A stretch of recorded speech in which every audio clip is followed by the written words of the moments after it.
Sabe quando você conta uma piada para uma pessoa, só que você acha que essa pessoa não vai entender a piada e por isso você automaticamente explica a piada? Não olhe para cima, é isso durante 2 horas e meia.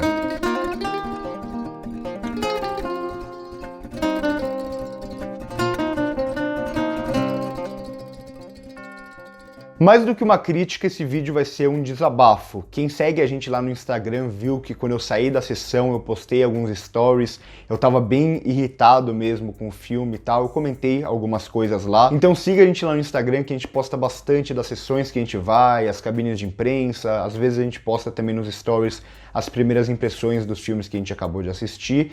E eu digo que esse vídeo é mais um desabafo do que uma crítica, porque uma coisa que eu sempre falo é que um crítico ele não deve falar para o seu público: não assista esse filme, ou aquilo que é clássico no YouTube, esse filme vale a pena ou não.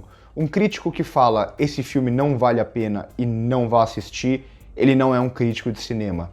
O crítico ele traz a sua visão, a sua percepção sobre o filme com aquilo que ele estudou, com argumentos técnicos e tal, mas ele nunca deve falar para o público não assistir a um filme. Se você acompanha críticos que façam isso, bom, chame a atenção deles, não sei, mas esse é o tipo de coisa que um crítico nunca deve fazer. E um crítico não deve também desestimular o seu público a assistir a um filme. E por isso que eu falo que esse vídeo vai ser mais um desabafo do que uma crítica, porque sim, eu não gostei desse filme, eu não consigo esconder isso, é um filme muito, muito frustrante para mim, mas eu digo, assista o filme, tire as suas próprias conclusões, e aí a gente pode debater numa boa. Então, vamos lá, esse é um filme dirigido pelo Adam McKay, o cara que começou com comédias mais besterol, comédias com Will Ferrell, algumas que eu gosto bastante, tipo o Âncora, eram comédias bem idiotas mesmo, até o momento que ele fez A Grande Aposta, que foi o ponto de virada na carreira dele, e que é um filme que eu gosto muito, um filme muito inteligente, que trabalha muito bem a linguagem do cinema. Só que tem diretores que não sabem lidar com o sucesso, e o Adam McKay deu para perceber isso já no seu filme seguinte, que é Vice, que é um filme que começa a demonstrar uma certa arrogância de um diretor que acha que agora é gênio. E quando eu digo a arrogância de um diretor, eu não estou falando que o Adam McKay é uma pessoa arrogante. Eu não faço a menor ideia, ele pode ser uma pessoa super legal, mas é aquela arrogância que aparece no filme, aquela pseudo-genialidade, ou aquele diretor que acha realmente que é gênio, e isso fica ainda mais claro aqui em Não Olhe Pra Cima. Você sente que o Adam McKay, ele constrói cada cena e parece que no fundo ele tá falando: nossa, que genial isso que eu acabei de fazer, que crítica social foda. E esse é, talvez, na verdade, talvez não, com certeza, o maior problema do filme. Não há problema de um diretor até se achar genial, mas aí ele precisa entregar essa genialidade para o público. Isso definitivamente não acontece aqui. E o problema é que a maioria desses diretores que você vê começar a muito cedo a ser tratado como gênio e essa arrogância começar a crescer no cinema deles, quase todos eles vão fazer uma coisa que para mim é super problemática. É querer crescer a sua genialidade subestimando a inteligência do público. Bom, vocês já até sabem outros casos que eu sempre comento, não vou citar nesse vídeo aqui, tem um diretor que faz isso muito também, mas enfim, isso é muito incômodo. Eu como público também, que o crítico ele também é público, eu me sinto muito incomodado quando um diretor vira para mim e fala: olha, você é um idiota e eu preciso te explicar da forma mais simples e redutiva possível, senão você não vai entender o filme. Então aqui a gente tem o típico caso do filme que coloca o tema, o conteúdo, principalmente o tema principal, muito acima da forma como esse tema vai ser trabalhado. E é algo que eu repito sempre, um filme, um bom filme, não é necessariamente sobre o que ele é, mas como ele vai contar aquilo. Não Olhe Pra Cima está muito mais interessado no sobre o que ele é, mas não no como ele vai contar aquilo. E eu já adianto que eu concordo com praticamente todas as críticas que ele vai fazer aqui no filme. Sinceramente, meu posicionamento é bem alinhado com o Adam McKay nesse sentido. O meu problema está em como ele vai trazer essas críticas na forma de sátira para o público. Tudo bem, ele traz uma ideia até interessante de pegar o filme Catástrofe e então falar, olha, se a humanidade fosse acabar, como que as pessoas iriam agir? E de certa forma ele usa esse filme Catástrofe para falar um pouco sobre a nossa realidade. Então, por exemplo, a questão do aquecimento global, do desmatamento, como a gente está destruindo o nosso planeta e a gente meio que nem está ligando para isso. Só que o problema é que ele vai tornar tudo isso sempre muito óbvio e, como eu disse no começo, ele vai transformar isso, claro, em piadas, porque é uma sátira aqui, só que ele não confia no público, ele não confia que o público pode entender as piadas e as referências à vida real. Então o que ele faz?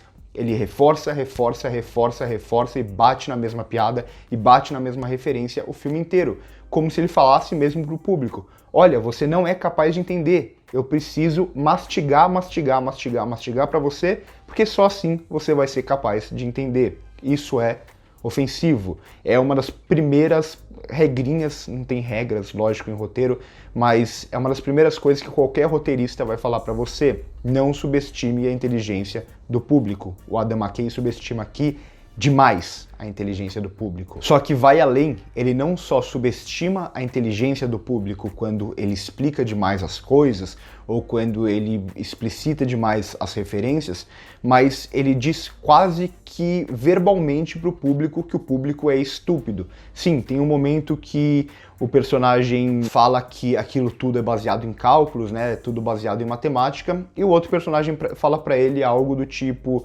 não explica dessa forma porque as pessoas não vão ser capazes de entender. Tipo, explica da forma mais fácil possível, senão as pessoas não entendem. Isso ele não tá falando só para os personagens daquele universo, ele tá falando pra gente. É quase como se o filme estivesse falando pra gente, como se o Adam McKay estivesse falando pra gente. Se eu não explicar da forma mais fácil possível, vocês não vão entender. Mais uma vez, isso é ofensivo. E eu fico realmente chateado com tudo isso, porque há algumas boas ideias aqui, como há boas ideias em Vice também. Na verdade, em Vice tem momentos que eu até falo, essa ideia é genial, só que ela tá em um entorno que não ajuda. Acontece muito isso aqui, então tem algumas ideias muito boas. A ideia, por exemplo, da corporação, como que funciona aquele aplicativo que se usa das pessoas, só que ao mesmo tempo ele finge querer ajudar as pessoas mentalmente. Ali tem uma crítica mais sutil que é interessante. Eu gosto também como o Adam McKay filma em muitos momentos aqui, com a câmera mais fechada, a câmera tremida, na cara dessas pessoas, quando essas pessoas entendem o problema que elas têm a enfrentar. A própria visão mais cética dele, investir nessa visão mais cética sobre a humanidade, eu acho interessante, ou mesmo, como eu já disse, como ele vai usar a ideia de um filme catástrofe, por mais que tenha uma piada envolvendo filmes catástrofe aqui no filme, que mais uma vez cai para essa obviedade da crítica que ele quer fazer, mas no geral, usar o filme catástrofe para falar sobre o que ele quer falar é uma ideia interessante. O problema está justamente em como ele vai trabalhar a sátira. O filme é uma sátira, o mais importante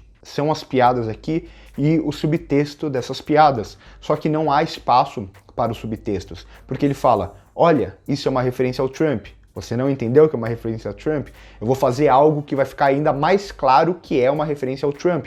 Você não entendeu? Então calma, eu vou fazer uma referência mais clara para mostrar que esse é o Trump e os seguidores do Trump. Ah, você ainda não entendeu a referência? Sim, eu estou falando da pandemia e de como o pessoal que segue essas teorias da conspiração e essas maluquices, como elas agiam e como elas seguiam o Trump cegamente. Ah, você não entendeu ainda? Calma, eu vou deixar isso mais claro ainda. Ah, e olha como eles agem nas redes sociais, como eles tentam manchar a reputação das pessoas. Sabe quem eu tô querendo criticar com isso? Sim, são essas mesmas pessoas. E olha a falsa equivalência que muita gente cria. Então, olha, eles não acreditam em cientistas.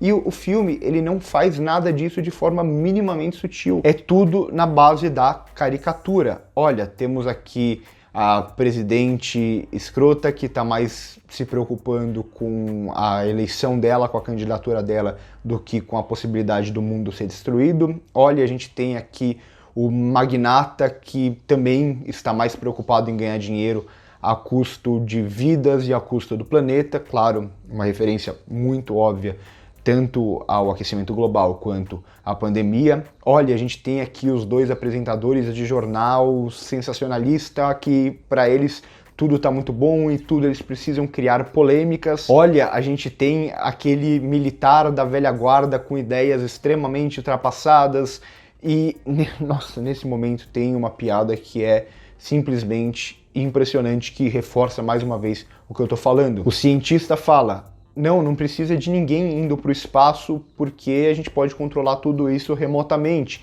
E aí eles falam: não, a gente precisa de um homem lá, né? Um militar com a cara dos Estados Unidos lá. E aí é óbvio que o filme está querendo dizer, só que não. O Adam McKay coloca um outro personagem para falar: Washington sempre quer um herói para salvar a humanidade, uma cara de heroísmo. Sim, a gente já tinha entendido isso.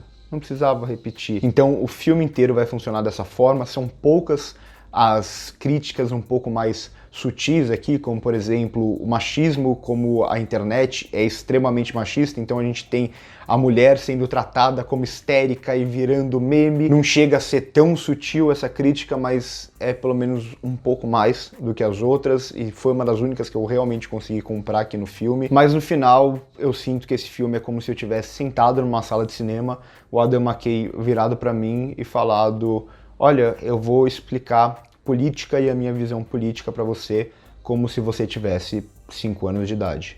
É absolutamente isso que eu senti assistindo Não Olhe Pra Cima. E é como eu sempre digo, não tem problema você fazer um filme estúpido. O Adam McKay já fez vários filmes estúpidos na carreira dele, como por exemplo o Âncora, que eu citei no começo do vídeo, que eu gosto muito, porque ele aceita essa estupidez. O problema de Não Olhe Pra Cima é que ele é um filme estúpido na sua abordagem, mas que ele acredita ser genial. Então eu não consigo comprar isso de forma alguma. Comentem aqui embaixo o que vocês acharam, se vocês concordam ou não comigo, se vocês gostaram do filme. Assistam ao filme, sempre falo isso, assistam ao filme e tirem as suas próprias conclusões. Eu talvez tenha uma visão muito romântica do ser humano, mas eu sempre prefiro acreditar que o ser humano é capaz de entender as coisas sem precisar de um explicador barato, que é o que o Adam McKay faz aqui pra mim no filme. Eu acho que isso só enfraquece a sátira. A sátira tem que ser algo inteligente, com sacadas inteligentes. O Adam McKay tem algumas, mas ele não permite levar essas sacadas pra frente porque ele não confia no seu público. Curte o vídeo se gostou, se inscreve no canal se ainda não é inscrito. Por hoje é isso e corta.